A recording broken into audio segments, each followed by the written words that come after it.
Makin banyak ini. Iya, iya, iya. Mungkin ada yang mau ditanyakan, silahkan. Ini dari netizen.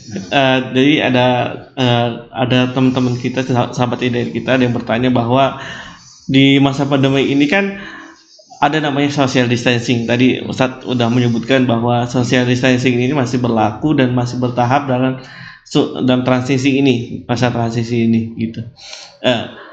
Menurut Ustadz, pandangan Ustadz, gimana keadaan masyarakat sekarang? Ini kan masuknya ke dalam kategori sosial ya, gitu. Mereka yang social distancing, apakah mereka yang semakin jadi ada orang yang sudah mengalami COVID-19 dan orang yang maksudnya dalam lingkungannya, gitu. Mereka sudah merasakan bahwa ada sekitar mereka yang sudah mengalami COVID-19 gitu. Dan ada yang belum gitu. Sedangkan yang belum itu mereka masih berpandang bahwa masih aman gitu, masih aman. Sedangkan mereka yang sudah melihat dan sudah merasakan betapa bahayanya COVID-19 gitu kan.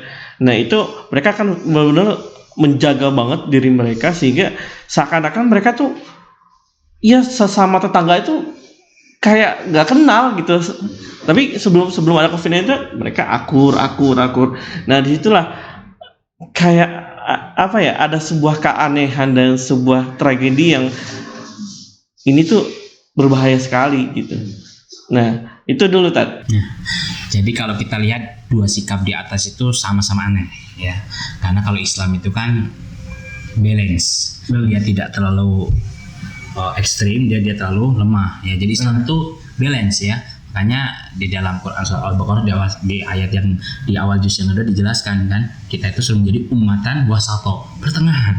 Karena Islam pun peraturannya sangat luar biasa. Misalnya kita dari segi yang meremehkan protokol COVID-19 karena masih aman, ya kan? Sebenarnya kalau kita tarik lebih jauh, karena memang misal dalam surat An-Najm sudah dijelaskan wa allaisa lil insani illa ma sa'a, atau misalnya dalam Quran surat Ar-Ra'd juga dijelaskan innallaha la yughayyiru ma biqaumin hatta yughayyiru ma bi anfusihim. Kita nggak akan pernah tahu siapa yang kena COVID-19 karena kita nggak tahu apa yang akan terjadi ke depan kan. Wa mata dari nafsu ma taksibu huda, akhir Quran surat Luqman. Nggak akan pernah ada yang tahu apa yang terjadi di masa akan datang. Maka orang beriman ketika melihat suatu kondisi, maka dia akan menyikapinya dengan keimanan. Ya, misalnya hadis-hadis sudah banyak kan, peristiwa wabah taun ya di daerah Amwas, daerah Syam itu ketika di masa kepemimpinan Umar bin Khattab harusnya menjadi teladan ya. Ketika belum kena, ya tugas kita tetap menjaga ya. Sosial protokol kesehatan tetap kita jaga. Untuk misalnya dengan kondisi sosial bisa. Sekarang kita punya anugerah nih yang namanya teknologi informasi. Ya, ketika kita tidak bisa bersalaman bukan berarti silaturahim terputus. Kita bisa mengucapkan dengan lisan kita. Assalamualaikum. Kita masih bisa, kita nggak bisa senyum karena masker, kita bisa dengan muka kita. Kan nggak semuanya tertutup tuh. Nah, jadi sebenarnya kalau itu sikap yang salah ketika ada orang yang terlalu meremehkan ya. Karena itu sangat bertentangan dengan konsep Islam. Yang kedua, yang terlalu ekstrim ya, sampai tidak mau keluar rumah, tidak mau menyapa tetangganya, atau bahkan ketika ketemu sampai seperti nggak kenal karena terlalu takut, hingga akhirnya menimbulkan rasa-rasa banyak, itu juga terlalu salah karena Islam menganggap bahwasanya yang sudah COVID itu adalah makhluk Allah, yang kena pun itu atas takdir Allah, tugasnya hanya berusaha. Maka ya tetap ya, kita hidup sebagai seorang manusia, kita punya konsep sosial kita punya tetangga kita yang harus kita perhatikan ya, walaupun tetap jadi kita tetap menjaga diri kita ya, karena itu kewajiban kita, namun kita juga tetap bagaimana hal-hal baik itu tetap kita jaga. Tentunya juga sama dengan memperhatikan protokol kesehatan. Kalau kita ikuti instruksi Pak Gubernur, itu luar biasa. Ya, beliau bisa berbagi dengan sosial mereka, dengan kepedulian, sembako dan lain sebagainya, dengan santunan, namun beliau tetap menerapkan protokol COVID-19. Jadi kita tuh makhluk sosial, nggak bisa kita nggak bisa hidup sendiri ya, kita bersosialisasi, namun dengan kondisi pandemi COVID-19 ini sosialisasi itu harus tetap berjalan, namun dengan beberapa catatan. Ya, kalau sebagai seorang muslim catatannya adalah petunjuk Al-Quran dan As-Sunnah. Karena bagaimanapun ketika yang kita ikuti itu adalah petunjuk Al-Quran dan As-Sunnah, maka pakai masker akan menjadi ibadah ya, tidak bersalaman akan menjadi ibadah. Ya, semuanya akan menjadi ibadah. Karena apa? Karena niatnya adalah karena petunjuk Allah dan Rasulnya. Namun kalau tidak ada itu, ya semuanya hanya usaha belaka, tidak ada nilai pahala. Maka kita sikapi semua itu dengan konsep Islam. Ya. Banyak hal yang bisa kita pelajari, salah satunya konsep social distancing, physical distancing, yang tentunya itu adalah sebenarnya berasal dari Islam. Seperti itu. Nah, ini pertanyaan kedua dari sahabat IDN. Menurut Ustadz nih ya, kan ini kan sudah puluhan ribu orang yang meninggal karena COVID, khususnya di Indonesia ini gitu. Puluhan ribu yang sudah meninggal, dan itu sebenarnya ribuan. Soalnya itu sebuah pukulan yang sangat berat buat para masyarakat Indonesia terutama gitu. Nah, tapi di lain sisi entah itu sebuah kehendak Allah SWT gitu kan, yang namanya melahirkan anak atau mendapatkan anak itu kan sebuah kehendak Allah gitu tentunya. Dan di lain sisi bahwa Allah itu memberikan generasi baru gitu, banyak orang yang melahirkan, banyak orang yang akikah gitu. Ini ada momen apa ini sebenarnya sih? Apa yang bisa tangkap dari momen itu? Jadi kalau kita bisa lihat, tidak hanya di Indonesia, karena namanya juga pandemi itu global ya. Itu memang misalnya berdampak pada kematian. Angka kematian yang begitu tinggi, bahkan di beberapa negara itu hampir ratusan hingga ribuan itu meninggal setiap hari. Bahkan ada yang sampai tidak terurus kan di pinggir jalan. Itu kita lihat di dunia maya. Namun misalnya di Indonesia kita melihat tingkat kelahiran, tingkat jumlah wanita hamil itu meningkat. Mungkin salah satu sebabnya disebabkan oleh misalnya stay at home dan lain sebagainya. Namun sebagai seorang muslim kita memang harus meyakini misalnya dalam konsep kematian itu memang itu udah ketentuan Allah kan. Likulli ummatin ajal, idza jaa ajaluhum la yastakhiruna sa'ah wa la yastaqdimun. Bahkan dikatakan walaupun aina matakunu yudrikumul maut walau kuntum fi burujin musyayyada. Kalau engkau ada di benteng yang teguh, kalau dia datang malaikat ya selesai gitu kan. Berarti kematian itu memang sudah ketentuan Allah. Ketentuan Allah ya, banyak mau mati karena kok. Kalau kata saya sudah mengatakan COVID itu hanya beberapa persen dari sebab kematian. Kalau engkau nggak meninggal karena COVID, engkau bisa meninggal karena jantung, kanker dan lain-lain sebagainya. Bahkan duduk pun bisa menyebabkan kita mati. Karena itu memang udah ketentuan Allah yang tidak bisa dirubah ya. Namun mungkin ada hikmahnya. Kenapa Allah hadirkan sosok generasi baru ya. Jadi memang itu mungkin kehendak Allah, tapi juga melalui usaha manusia gitu kan. Jadi Allah ingin mengganti ya. Mungkin Allah ingin menghadirkan generasi yang baru. Nah, tugasnya adalah bagi siapapun yang dikaruniai anak ya, harusnya menyadari bahwa mereka mendapatkan amanah yang luar biasa dari Allah ya. Ketika ada yang meninggal kemudian maka PR besarnya adalah jangan sampai yang lahir ini menjadi masalah gitu. Namun bagaimana yang lahir ini menjadi solusi. Kenapa? Karena kita udah banyak masalah ya. Maka jangan sampai masalah tambah masalah. Maka bagaimana mengatasi masalah tanpa masalah, yaitu dengan generasi kita yang lahir nih misalnya ketika COVID, kita ajarkan, nak kamu tuh lahir ketika ini loh, kamu harus ABCD. Kita didik mereka tuh dengan keimanan Al-Quran, sehingga mereka kelak ketika hidup pada suatu masa kita nggak akan pernah tahu nih mereka ngadepin situasi yang lebih buruk atau enggak gitu kan. Nah, mereka sudah siap. Jadi gitu. Jadi kematian itu urusan Allah, kita sikapi itu keimanan.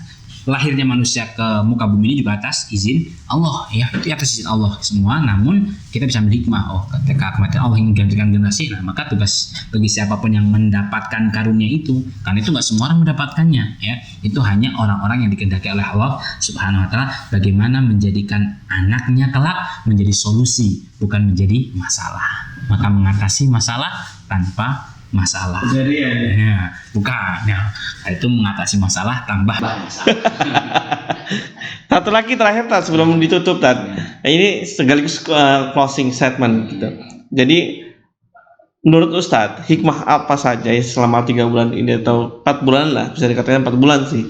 Selama COVID ini hikmah apa saja yang antum merasakan yang belum tentu orang merasakan? Menurut orang kebanyakan merasakan apa saja? Pertanyaan ketiga, hikmah apa dari COVID-19 selama 3-4 bulan ini? Jawabannya banyak. Mungkin gak cukup waktu 1 hari kita untuk menjabarkannya, karena memang begitu banyak hikmah. Dari setiap orang itu akan merasakan hikmah yang berbeda. Dengan kondisi dan situasi yang berbeda akan ada hikmah yang berbeda. Namun yang perlu kita yakini, dalam setiap jejak langkah kehidupan kita, episode demi episode kehidupan ini pasti ada hikmahnya. Maka dalam Quran surat Yusuf ayat yang terakhir, Allah katakan laqad kana fi qasasihim ibratun liulil albab. Jadi sebenarnya bagi kita yang punya pemikiran, punya akal yang cerdas, punya hati yang sehat dan bersih, harusnya bisa menjadikan itu sebagai ibrah, sebagai pelajaran. Namun satu hal yang menurut saya, ada dua hal yang menurut saya paling berpengaruh. Yang pertama adalah tentang tawakal. Tawakal. Kita lihat banyak manusia yang menggantungkan urusannya kepada manusia. Untuk jabatan, tahta, harta, ya, semuanya itu banyak yang takut kepada manusia, sehingga mereka lupa menengadahkan tangannya kepada Allah dan lebih suka menengadahkan tangannya kepada manusia. Maka dengan hadirnya COVID-19, saya merasakan hikmah yang paling besar adalah orang yang sudah bisa mendalami, mentadaburi, bertafakur terhadap COVID-19 ini, harusnya itu sikap tawakalnya itu menjadi lebih dahsyat. Tawakal sebagaimana hadis yang disebutkan Rasulullah SAW, "Lau annakum tatawakkaluna haqqa tawakkuli la razaqakum kama yarzuqut thair tagdu bitonan wa taruhu himaso." Seperti tawakalnya burung. Jadi harusnya orang yang dulunya malas memanfaatkan waktu untuk bekerja karena kondisi pandemi COVID-19 yang berdampak pada ekonomi menjadikan mereka punya berbagai macam cara untuk menghasilkan dana. Nah, kita bisa melihat tuh masker-masker yang pertama biasa sekarang bergambar wajah, ya kan? Banyak lah kita bisa melihat, ya, hand sanitizer, ya, mulai kreatif membuat tempat cuci tangan dan sebagainya. Banyak lah segi ekonomi yang tumbuh, yang nggak pernah tumbuh sebelum COVID-19. Namun juga selain itu tawakalnya kepada Allah, ya. Mungkin karena kondisi yang begitu susah, sulit, hingga akhirnya mereka yakin, menjadi lebih yakin bahwa semua itu ada ketetapan Allah. Harusnya yang pertama ini hadir, gitu. Jadi menjadi lebih bertawakal kepada Allah, tawakal hatinya menjadi semakin dekat dengan Allah, tawakal anggota tubuhnya menjadi semakin giat beribadah, menjadi semakin giat berusaha. Itulah tawakal. Kemudian yang kedua, harusnya ini menjadi cambuk bahwa dulu kita itu lupa dengan ayat-ayat kauniyah Allah, dan lupa dengan Al-Quran nih. Al-Quran cuma jadi pajangan di rumah, ya kan? Al-Quran itu hanya jadi mahar pernikahan, ya kan? Dengan mahar perangkat alat sholat, ya, dan Al-Quran misalnya kan. Namun nggak tersentuh tuh. Mungkin udah nikah berpuluh-puluh tahun, Al-Quran belum hatam, atau bahkan mungkin ada yang belum baca Quran, ya kan? Itu mungkin ini hikmahnya. Maka Allah hadirkan tuh COVID itu kan ayat-ayat kauniyah, ya. Kenapa COVID itu aneh ayat kauniyahnya? Jadi gini, Allah itu hadirkan ayat kauniyah banyak. Contohnya bencana. Itu kelihatan itu kan. Tsunami di Palu kelihatan, ya kan? Apa gunung meletus kelihatan. Longsor kelihatan, banjir bandang kelihatan. Itu ayat kauniyah. Namun banyak manusia nggak sadar. Oh, yang kena di Palu aja nih. Yang banyak berubah orang-orang Palu, yang di tempat lain masih juga bermaksiat, ya kan, minum dan lain sebagainya. Maka Allah hadirkan ayat kauniyah yang unik nih. Ayat kauniyahnya nggak bisa dilihat dengan mata telanjang. COVID-19 kecilnya itu 10.000, 3.000 wijen, ya, potong-potong itu nggak akan kelihatan dengan mata, gitu kan. Allah hadirkan tuh ayat kauniyah yang aneh nih. Manusia dikasih ayat kauniyah yang jelas nih nggak ngeh juga. Ya, udah dhuharul fasadu fil barri wal bahri bima kasabat aydin nas liyudhiqahum ba'dalladzi amilallahum yarji'un, ya, agar mereka balik nih, enggak yarjiun kan, tetap aja gitu kan, masih sibuk nih dengan habisinnya. Allah hadirkan nih yang enggak kelihatan, punya musuh enggak kelihatan, padahal kita udah punya musuh yang lama tuh kan, setan kan enggak kelihatan, ya kan. Nah, tapi belum sadar nih. Nah, Allah hadirkan tuh musuh yang dengan izin Allah akan datang dan akan hilang, gitu kan, COVID-19.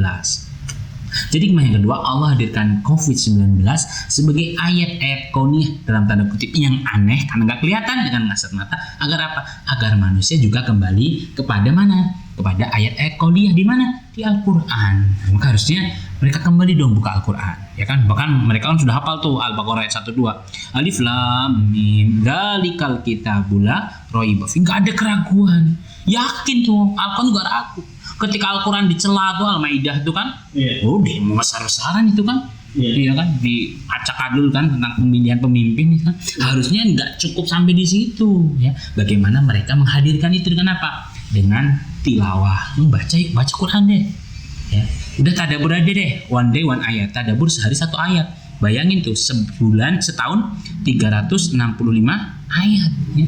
Insya Allah dalam waktu 20 tahun mereka bisa mentadaburi Al-Quran beserta dalamnya. Namun ini udah 60 tahun hidup, tadabur Al-Fatihah belum kelar. Gimana sholatnya mau khusyuk?